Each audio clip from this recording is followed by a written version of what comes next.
Boa noite. Mais uma live sobre crescimento emocional. Vamos esperar as pessoas entrarem.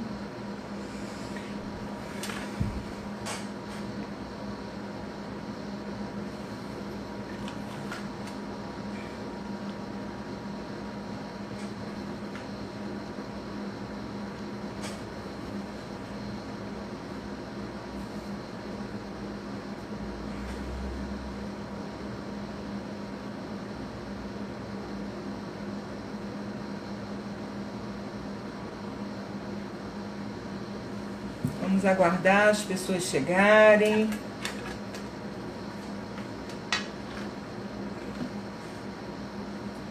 Tem relógio aqui que 5 para as 8. Tem outro relógio que está 8 horas.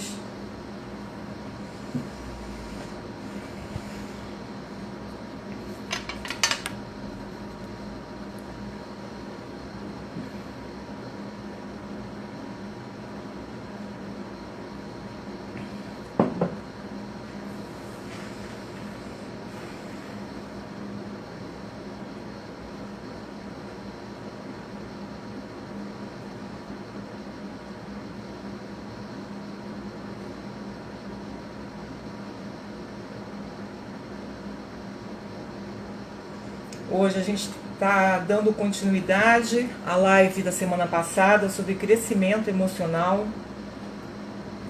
A gente estava falando sobre o que é diferenciação. Diferenciação versus fusionamento, né? Sendo o contrário de fusionamento. Oi, Bia! Seja bem-vinda, querida!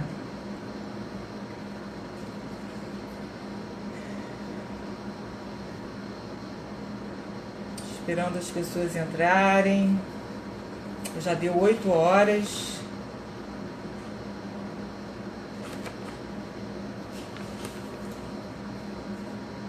Oi, Júlio. Seja bem-vindo.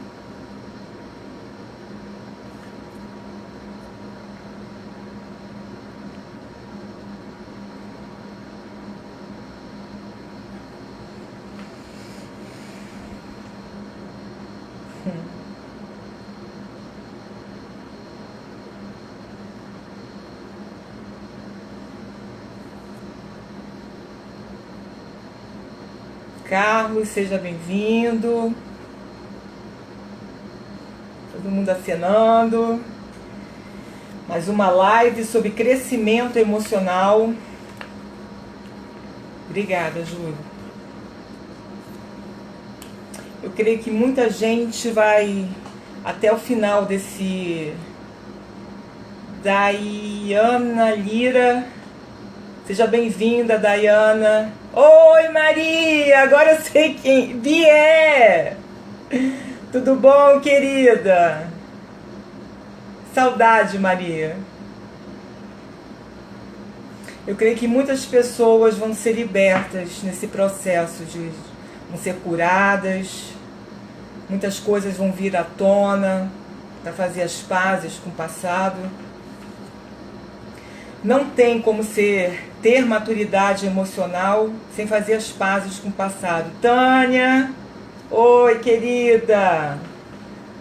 Beijo, seja bem-vinda.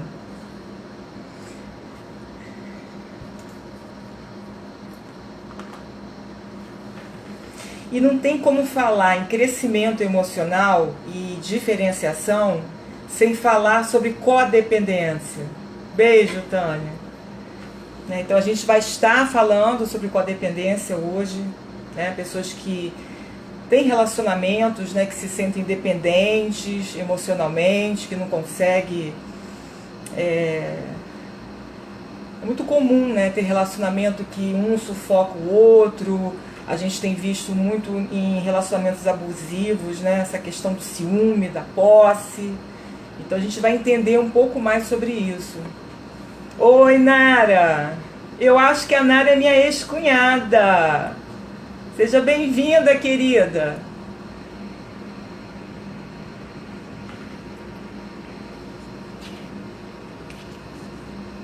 Ah, não, é Nara, é Nádia, minha ex-cunhada.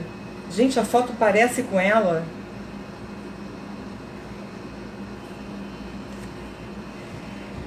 Sejam muito bem-vindos.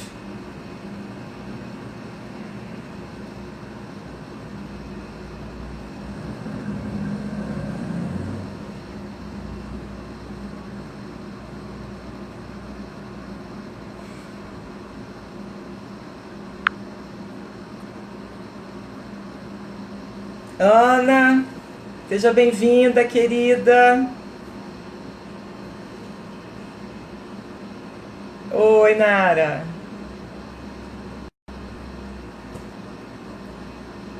E muitas pessoas que estão aqui hoje estavam na live passada. Então vão lembrar de muita coisa que eu já falei. Oi, querida, boa noite. Gente, eu vou começar, né? Hoje a gente vai estar falando sobre diferenciação. E eu queria perguntar para vocês o que seria diferenciação. Essas lives onde eu estou fazendo sozinha são mais interativas, então vocês podem falar, podem perguntar e fica mais fácil para a gente interagir, né? Então fiquem à vontade. O que é diferenciação? Mas antes de a gente entrar nessa teoria do Bowen, né?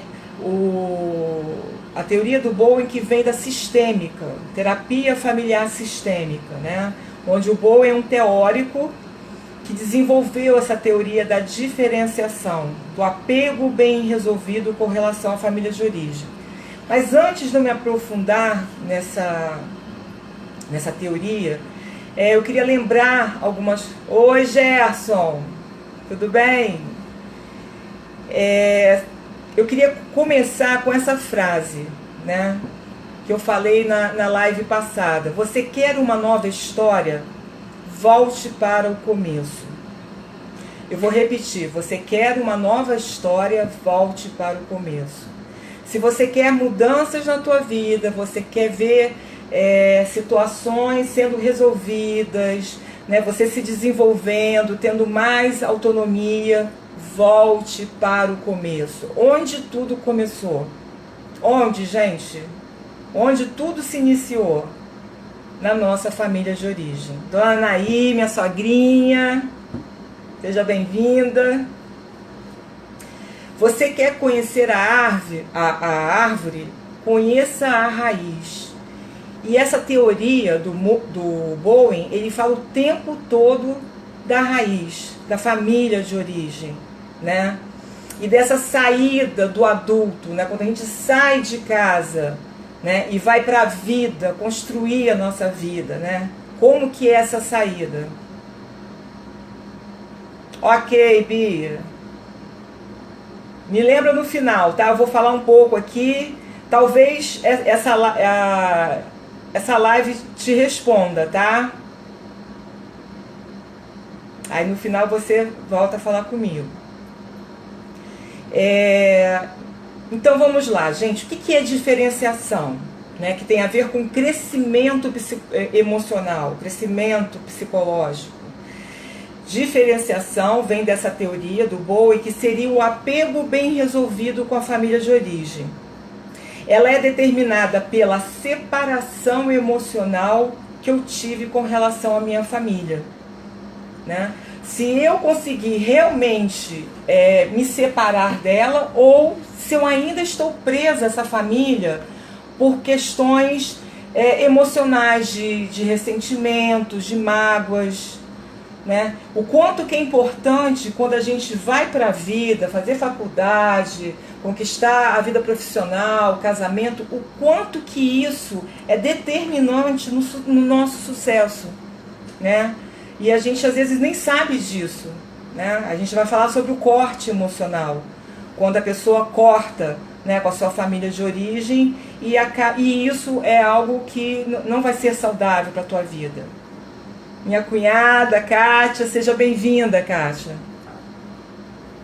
Então, é esse processo de sair bem, né, sem pendência emocional, sem culpa, sem raiva, sem mágoas, né? É muito comum a gente sair da família ressentido com alguém, né? Por exemplo, numa família que tem um alcoólatra, né? Geralmente os filhos vão para a vida muito ressentidos, né?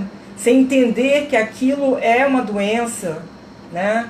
E que a doença e os seus sintomas. Então, assim, a gente precisa ir para a vida bem resolvido com essas questões do passado. E a gente vai entender por quê. E essa questão da diferenciação é ter tranquilidade de fazer parte, né, parte do meu grupo, né, da onde eu vim, que a gente chama de pertencimento, e ao mesmo tempo eu ter liberalidade, eu poder ter construir a minha individualidade, né, ir para a vida, ir para o mundo. É muito comum a família, muitas delas veem o crescimento, né, principalmente na adolescência, por isso que é a aborrecência, né? Essa questão, parece que o filho está sendo desleal à família, né? Está trocando seus amigos pela família, né? Antes era todo mundo junto, né? As crianças, os pais. Eu tenho uma amiga que fala, ela falava assim: filho é igual a rabo, a gente puxa, ele vai atrás, né? Então, assim, assistiam os mesmos filmes, né, comiam a mesma comida, e de repente esses filhos começam a crescer, a se desenvolver, a ter os seus amigos. Boa noite, Anderson. Fabão.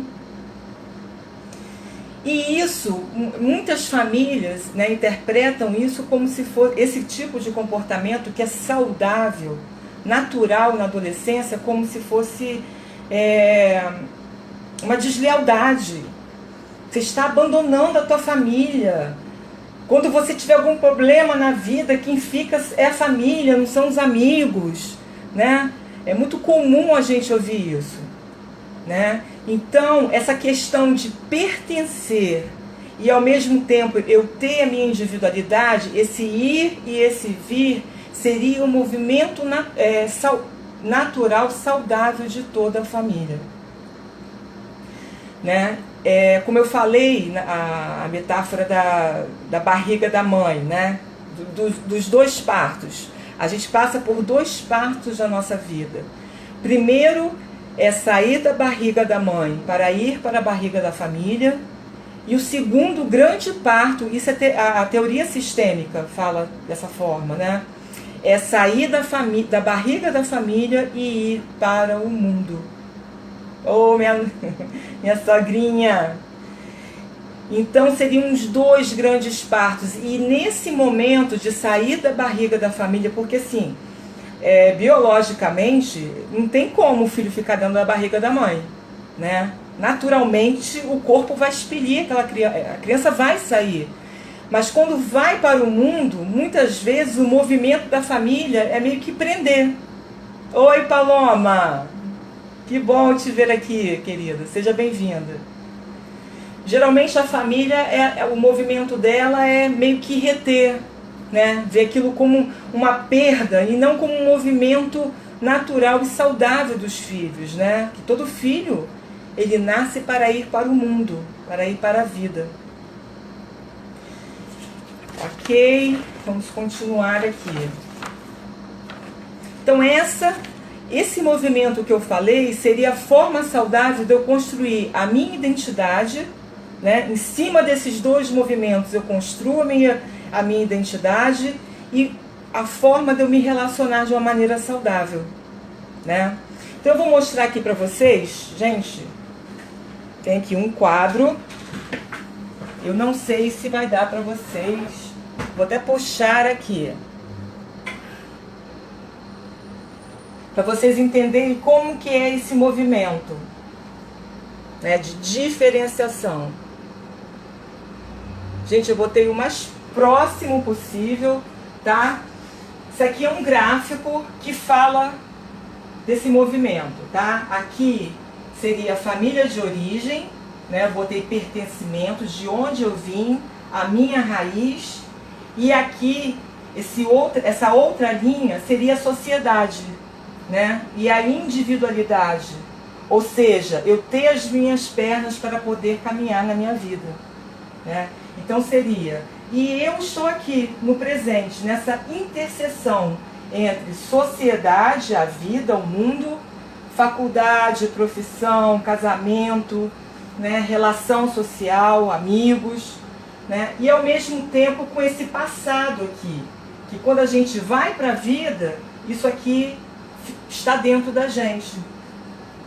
Né? Então, passado, quando eu tenho alguma pendência, alguma questão emocional com a família de origem, eu fico paralisada no presente. Né? É como se eu ficasse parada aqui. Ao invés de olhar, eu olho para cá, mas eu estou presa aqui, nessa linha. Né? Então eu fico paralisada. E muitas pessoas se paralisam, pode ser com 9 anos de idade, 15 anos de idade. Né? Se uma criança de 9 anos, né? um jovem que passou por alguma situação traumática, parece invertido. Ai, meu Deus do céu, então não está aparecendo nada.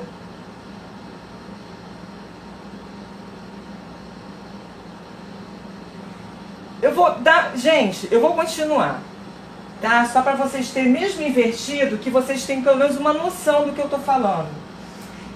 Quando a gente tem alguma pendência, que eu botei 9 anos, 15 anos, se algo acontecer nos meus 15, 9, emocionalmente eu fico paralisada, né? Nessa linha aqui do tempo, no passado. E a gente vê muitas vezes pessoas que vão para a sociedade, que vão para a vida, mas com criança, né? Ou como um adolescente de 15 anos. Né? É muito comum eu ver casais que chegam até mim, parece que a mãe está trazendo um bebê no colo, que é o marido. Né? Ou então são dois adolescentes, né? O esposo e a esposa. Então, assim, no tempo que ficou aquela situação mal resolvida, eu fico com a mesma idade emocional. Tá? Porque a cronológica, esse tempo cronológico, eu vou até sentar aqui, gente. Ele continua, né? Ele não para, apontando para o futuro. E enquanto eu fico presa aqui nesse tempo emocional, eu fico paralisada em ir para o futuro. Eu fico com medo do futuro, né? Existe um triângulo da autoobsessão. Né? Se fala muito desse triângulo em grupos de mutuajuda, né? Ressentimento do passado, raiva do presente e medo do futuro. E raiva do presente por quê? Porque quando eu não estou bem resolvido com a minha família de origem, vou para a vida, você vai com uma energia raivosa, né? Você vai frustrado para a vida, né? Você não tem essa liberalidade, né? Uma energia boa, né? De liberdade para ir, você vai com meio que a raiva te impulsiona para a vida. Bom, eu tentei passar aqui esse gráfico como uma forma de mostrar para vocês o que é a diferenciação. Gente, outra coisa que também é muito importante, esse pertencimento. Porque eu recebo lá no meu consultório muitas pessoas que falam que não conseguem pertencer, não se acham pertencendo em lugar nenhum. E esse tipo de sintoma, né, que a gente pode falar, tem a ver com pertencimento. Se eu não me acho dentro da minha família uma estranha, né, não vai ser fora dela, no meio social, em lugar de pessoas que não sejam da minha família, que eu vou me sentir pertencendo, né? Então, assim, a gente vê essa queixa, né? Parece que eu não sou de lugar nenhum, né? Eu tô ali, mas não tô, parece que, né, não cola, né? Não tá junto, por questões aqui desse pertencimento. Porque quando eu tenho questões do meu passado para resolver, esse pertencimento aqui fica abalado. Então, o pertencimento seria a raiz, né? Família de origem, pertencimento, a raiz, né? É a base. Ok? Então, em cima disso aqui, né, que eu acabei de falar para vocês, eu vou falar de duas formas de saídas de casa,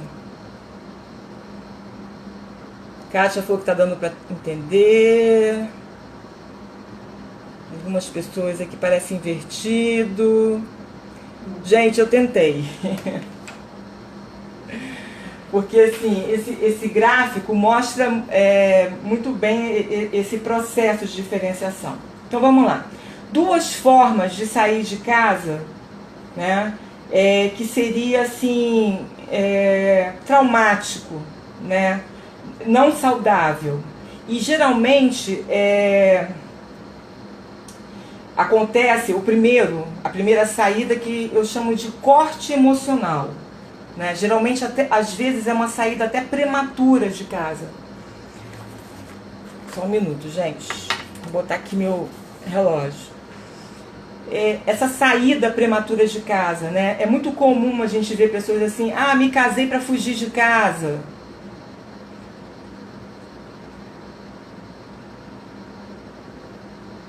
A Tânia botou aqui: não seria esse sentimento de não pertencer? Também, ô Tânia. É isso aí.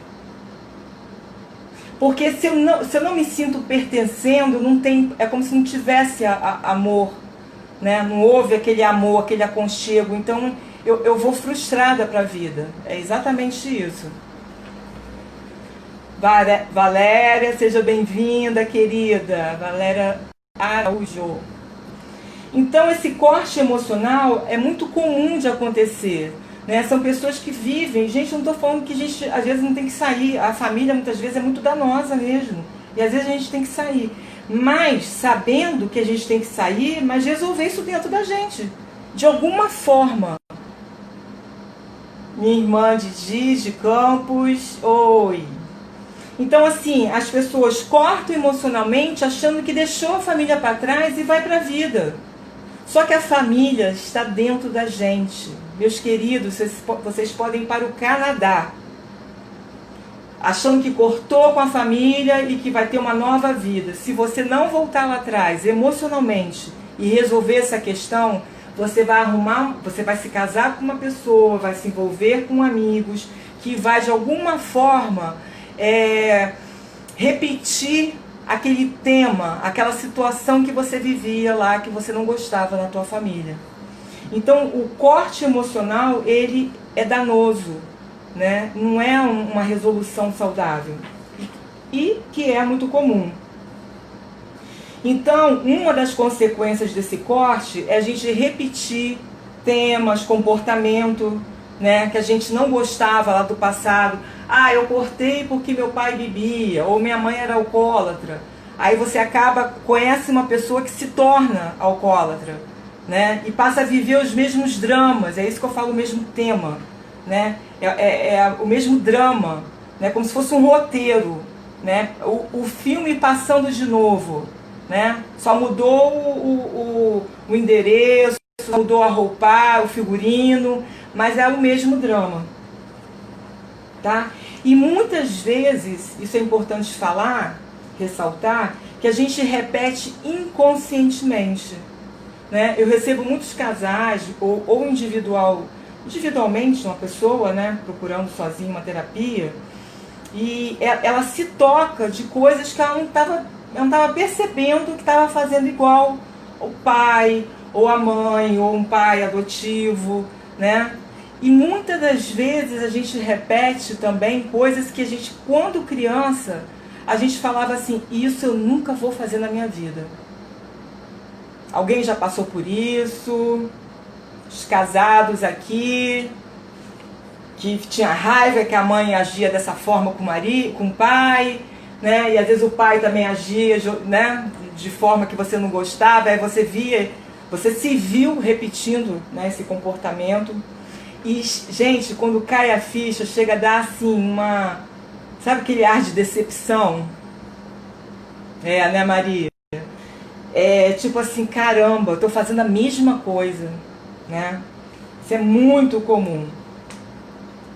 A vida vira uma outra consequência desse corte emocional. É como se essa atitude, queridos, fosse se reverberando ao longo da minha vida, né? Fosse repetindo. Então, assim, a vida vira uma sucessão de fugas e rompimentos. Como que você vê isso? né, na vida, na sociedade, né?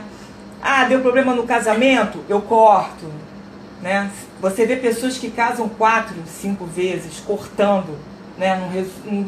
Não consigo resolver, abandono. Um trabalho, é frustrante mesmo, Ana. Um trabalho, né? O teu chefe não te trata da maneira que você gostaria, e aí você corta, né? De repente você estava até num processo de crescimento nessa empresa e vai tudo por água abaixo porque você não suportou a pressão e corta, né?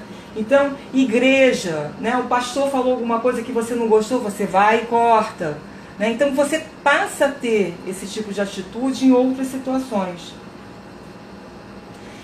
E outra coisa também que é muito comum quando a gente vê pessoas que passaram por esse corte com relação à família, de falar, a situação era insustentável dentro de casa, né? Meus pais brigavam muito, desde pequena foi morar com a tia, ou seja, não aguentou ficar dentro de casa e foi morar com a tia, né? Então assim, a gente ouve esse tipo de relato quando as pessoas vêm nos procurar. Então, isso é uma saída que não é saudável, tá? A saída da família de origem. E a outra é quando a gente não sai da família. Literalmente a gente não consegue sair, né? A gente se agarra a essa família, né? Muitas vezes com sentimentos de culpa. Poxa, vou deixar, vou abandonar. Não, eles estão precisando de mim, deram tanto para mim, agora, né, eu estou precisando retribuir. E é muito comum você perceber, eu vejo isso, né, na minha experiência, às vezes aquele jovem, o último irmão, né, não consegue sair de casa porque sabe que se sair de casa os pais vão se separar, né? Então aí não consegue se relacionar, não consegue casar porque está preso ali naquele triângulo, né? Segurando o casamento dos pais, que não é a função dele, né? Não é a função de filho nenhum. Mas os filhos são tão leais que eles ficam nessa posição de proteger os pais, proteger a família, a ponto de abrirem mão da sua própria individualidade, né? Isso acontece muito. Ou, né, aí nesse caso seria o fusionamento, quando você está preso à família, né, embolado com ela. Você sai, mas com a cabeça lá, né, lá na tua casa. Aí eu vou dar um exemplo. Você se casa, né? Aí, gente, isso é clássico de acontecer. Não sei se vocês já viram, já passaram por isso. Porque geralmente quem não sai da família, quando se casa, mora perto da casa da família, né? Para não abandonar a família. Ou mora em cima, ou mora atrás, ou apartamento do lado, prédio juntinho, né? Quando vai comprar apartamento para se casar, né? Tem que ser perto de casa. E aí o que acontece? Esse marido ou essa esposa, né, passam na casa dos pais, jantam com eles e depois vão para casa se encontrar com o cônjuge, né? E às vezes a esposa está lá esperando, né, toda feliz, com saudade, ou o marido, né? Às vezes a esposa vai sábado para casa dos pais, né, e chega lá, não sai de lá, porque gostou, está conversando com a mãe, esquece do marido, o marido fica o dia inteiro lá, sábado, sozinho dentro de casa. Isso é porque emocionalmente não conseguiu sair de casa. Porque como eu falei, gente, o movimento é ir, sair e voltar. Sair e voltar. Então existindo pendências. É preciso resolver para ir adiante. Enquanto eu não resolvo aqui, meu voo é raso, né? Eu não vou muito longe na minha vida, na minha individualidade, na minha profissão, no meu casamento, né? E às vezes, gente, eu vou usar uma metáfora para vocês, que eu sempre uso, que é a metáfora do avião. Eu acho que muita gente aqui já conhece a metáfora do avião. Que é assim, o avião no aeroporto. O avião seria o filho. Gente, agora eu vou afastar um pouco aqui, tá? O avião seria o filho, o aeroporto, a família. O que acontece com esse avião antes de decolar, ele precisa ser suprido no aeroporto. Combustível, né, ver se está tudo ok, mecânica, né, trocar peças, né, pneu e tal. Isso seria o filho, né? Antes do filho alçar voo, ele é suprido pela família. Seria o ideal, é o saudável. Que muitas vezes o filho tem que suprir essa família e não o contrário, né? E a gente vai ver como que o avião vai voar, né? Ele vai vazio. Então, esse avião é suprido, né, assim como um filho ao longo da vida, para poder sair desse aeroporto e alçar voo. Então, quando esse avião não é bem suprido, como eu acabei de falar, né, situações não resolvidas, ele até alça voo, ele decola, mas o avião cai. Uma queda de avião, como exemplo, né, seria um divórcio, uma separação. Você volta para a família, né? Então você não saiu, você saiu e depois voltou, né? Uma situação de alcoolismo, dependência química, né? Aí a mulher não aguenta, se separa, ele volta, quem vai cuidar vai ser a mãe. O alcoolismo é um nível muito baixo de diferenciação, ou seja, é um nível de crescimento emocional muito baixo, né? Então, e às vezes esse avião, ele nunca sai do aeroporto, né? A gente vê pessoas assim, que esquizofrênico, né? Na esquizofrenia, a pessoa, o indivíduo tem a incapacidade de ter relacionamento íntimo, né? Amigos, socialmente. Então o que acontece? Geralmente pessoas que têm esses problemas não conseguem se casar e não saem de casa. E a esquizofrenia seria o nível mais baixo da diferenciação. Seria assim, na escala a gente poderia colocar assim, quase que 10. Essa escala aqui, né, com relação à família, né, tá aqui, ó, não conseguiu vir para cá, tá preso, né? E outras consequências também, né, de não estar liberado emocionalmente, né? Seria a dependência emocional, eu necessito do outro, e geralmente eu escolho esse cônjuge, esse outro, né, no caso no relacionamento, para reparar a minha história, né? É muito comum relatos também falando que eu não consigo, o que vai ser de mim sem ele? Ou seja, é como se fosse uma bengala. Você precisa dessa pessoa para viver na vida, para ir, né, conquistar na vida. Outra situação que acontece também situações que a gente pode chamar de vazio, buraco na alma, né? A pessoa vai para a vida dessa forma, faltando um pedaço de mim, né? Isso são lacunas. É muito comum pessoas que passaram por infâncias assim, situações mal resolvidas, não lembrar nada da infância, ou seja, apagou a raiz. Eu não sei o que aconteceu, né? Apaga aquele momento da adolescência.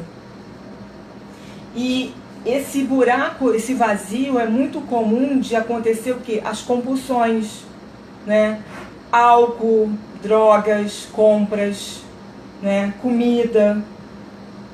Eu assisto muito Quilos Mortais. Eu não sei se vocês assistem. E nesse programa, né, são pessoas que têm 270 quilos, 320, 400. Quando essas pessoas aderem ao tratamento, elas têm que passar por um psicólogo. E o que acontece nessa consulta? Situações mal resolvidas no passado, com a família de origem. Abandono, negligência, abuso sexual, abuso emocional, né? Então, assim, sempre tem uma história, uma pendência com a família de origem, nesses casos. Outra consequência também negativa desse processo, né? A minha identidade, a formação da minha identidade fica prejudicada por conta das lacunas. Pois eu preciso saber de onde eu vir, conhecer a minha raiz para construir a minha identidade e poder ter escolha. Né? Quando você sai da sua família, né? da tua família de origem, com várias lacunas, né? E várias questões pendentes, você fica meio que sem autonomia. Por que eu estou falando isso? Porque quando você vai para a vida, você se casa. E o que seria o saudável de você se casar, quando se casa? Escolher aquilo que eu vou levar para o meu casamento. Não, isso eu não quero. Não, isso eu vou levar. Isso deu certo na minha família. Só que às vezes a gente vem de um casamento dos nossos pais tão tumultuado que a gente não consegue fazer essas escolhas porque está tudo embolado. E a gente acaba tendo crise no nosso casamento, repetindo o padrão do casamento dos nossos pais. Né? Isso é muito comum. E deixa eu beber um pouquinho d'água.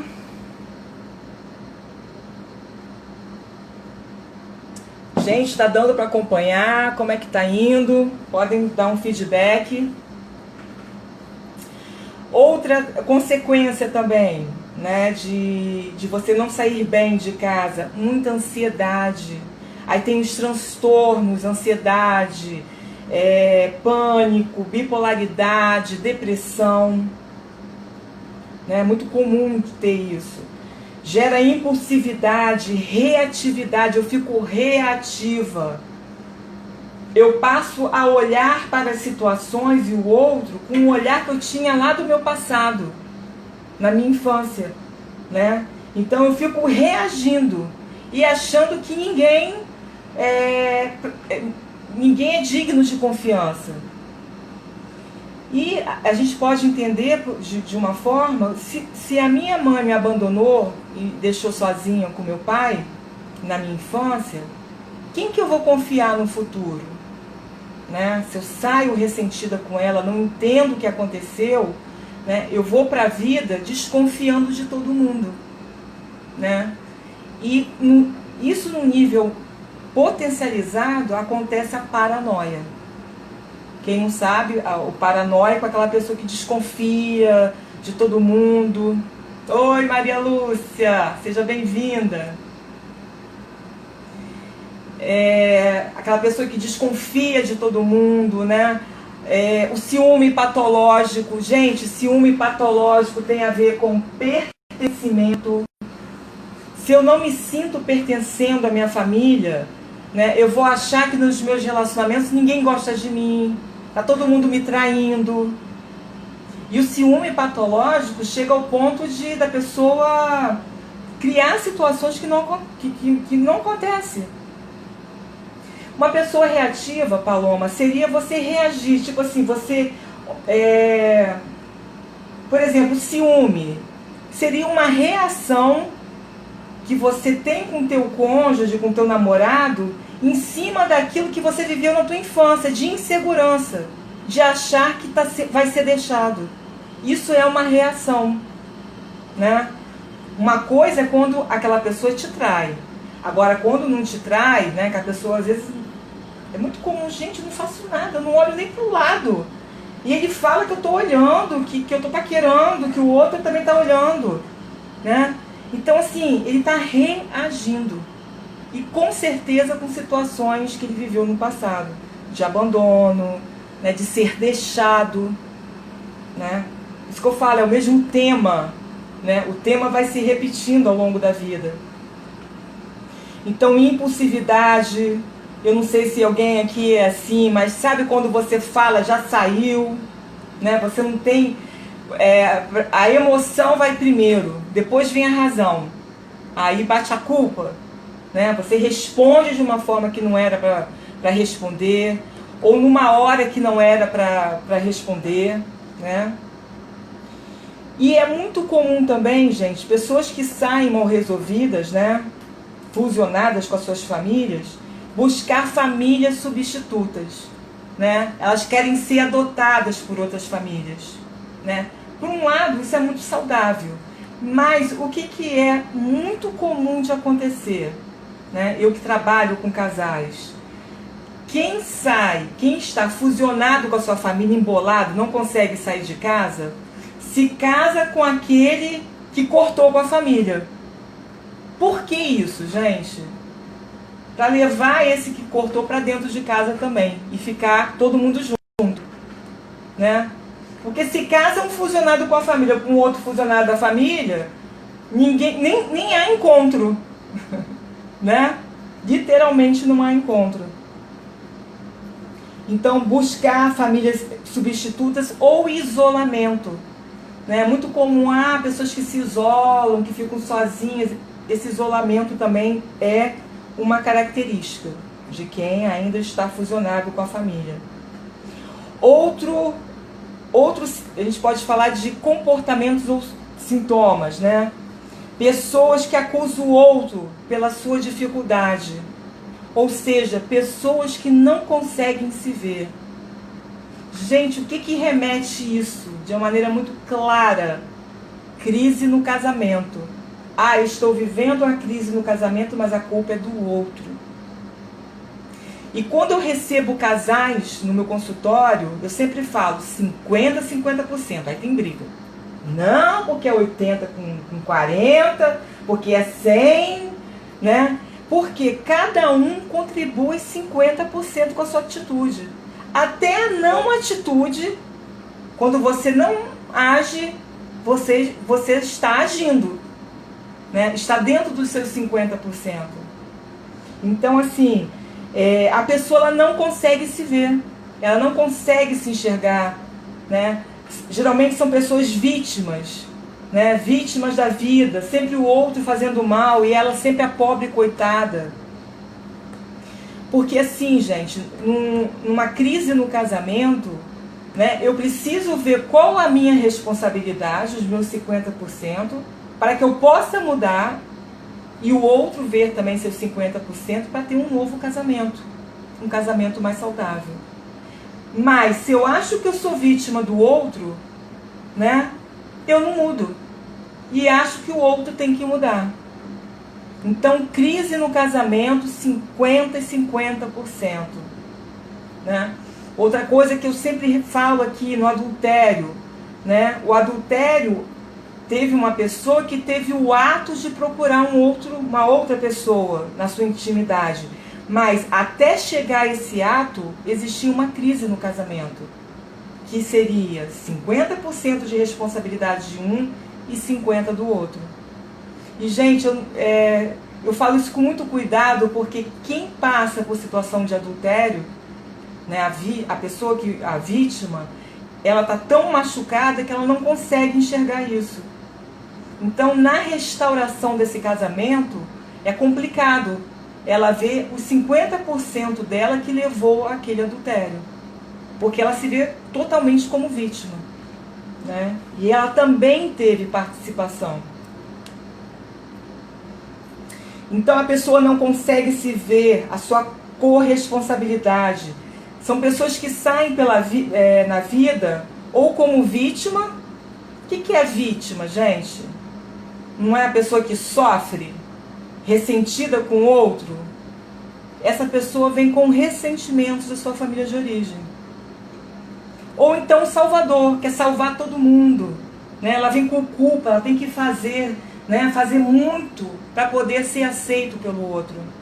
São os dois extremos que a gente fala da codependência, né? Ou se coloca no lugar de vítima ou no lugar de salvadora. Não sei se vocês conhecem pessoas que ao longo da vida sempre, né, tiveram esse tipo de comportamento. E assim, gente, para a gente começar, a gente ir fechando, tá? Que a gente vai continuar na próxima live.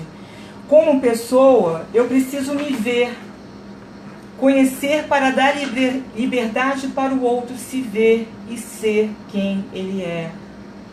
Porque o fusionado, né, a pessoa que não é diferenciada, ela não aceita as diferenças.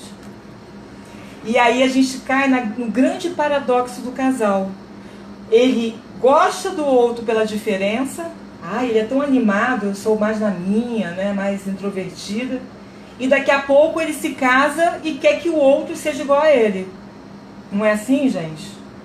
Né? A gente não aceita a diferença. Não, você tem que ser como eu, como minha família é, como vê. Outra questão, eu preciso ter autonomia para aceitar a autonomia do outro. O fusionado vê a autonomia do outro como uma ameaça, né? São aqueles casais que você vê que um não torce pelo crescimento do outro, né? Porque tem medo. Ah, se ele crescer, se ela for trabalhar, vai arrumar outro no trabalho. Gente, como assim? Ah, não, faculdade é um ambiente perigoso, né? Então não dá autonomia para o outro. E quanto mais saudável o meu apego com a família de origem, mais posso ser eu mesmo. Aí entra a questão da autonomia, né, da independência, não ser tão dependente, poder errar e acertar. Gente, tem pessoas que vão para a vida e só podem acertar. Eu tenho que mostrar para minha família que eu sou bom, né? Até com os filhos, não pode, o filho não pode estar problema, porque eu tenho que mostrar que eu sou um bom pai, que eu sou um bom marido, uma boa esposa. Isso é muito pesado, ir para a vida dessa forma. Então não pode ter erro, né? São pessoas que, assim, tolerância zero. Então, assim, aceitar o outro com seus erros e acertos, humanizar as pessoas e ser humano, né? Tem pessoas que não podem errar, que ficam mal. Gente, eu erro e eu acerto, né? Os outros também fazem isso. Acontece isso com outras pessoas. Se eu não me libero, eu acabo aprisionando o outro numa relação sem liberdade, ou seja, sem individualidade e exigente. Eu fico exigindo do outro, né? Eu exijo do outro e exijo de mim. O que é ser ciúme, né?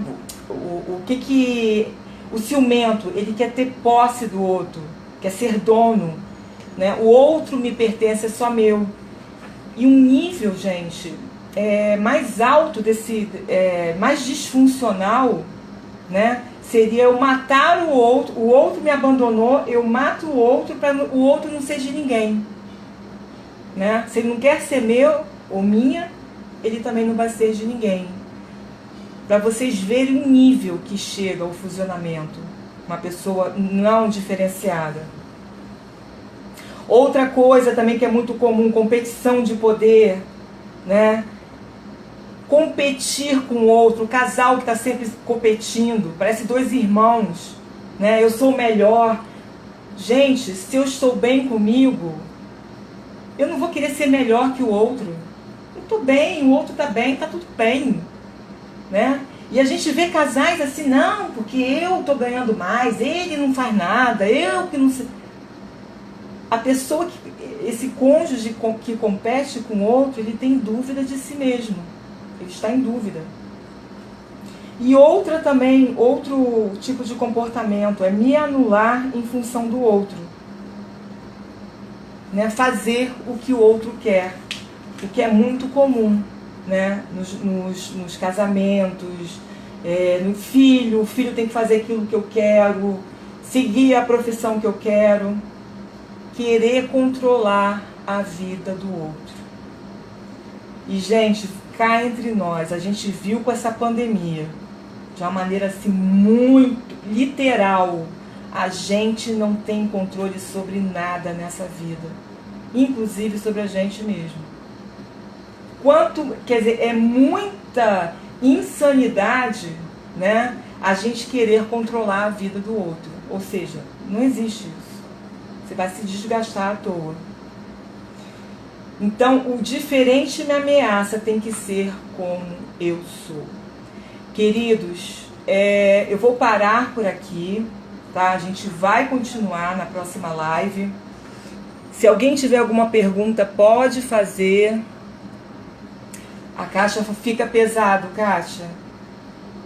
É um relacionamento pesado. Ninguém cresce, né? Fica assim, os dois ficam ali Porque o que seria o saudável no casamento? Né? Ter duas pessoas, duas individualidades e um nós. E as pessoas se casam pela metade, não se casam inteiras. Né? Então vão para o casamento e se fusiona no outro. Eu mais o outro se torna um inteiro. E não, gente, casamento são duas pessoas inteiras. O outro, o cônjuge, não vai suprir a minha falta. Né? Eu estou cobrando da pessoa errada. Então, assim, e outra coisa, o casal precisa de dois adultos. Duas crianças, aqui ó, 9 anos, paralisada emocionalmente aos 9 anos.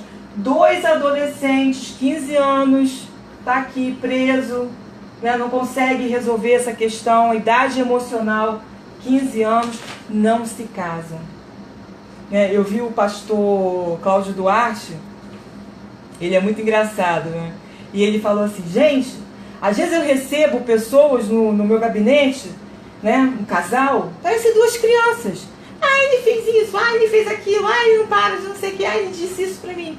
Ele falou assim, gente, dá vontade de pegar 2 pirulitos e dar um para um e um para o outro. Falar, vamos para casa, gente, chupar pirulito?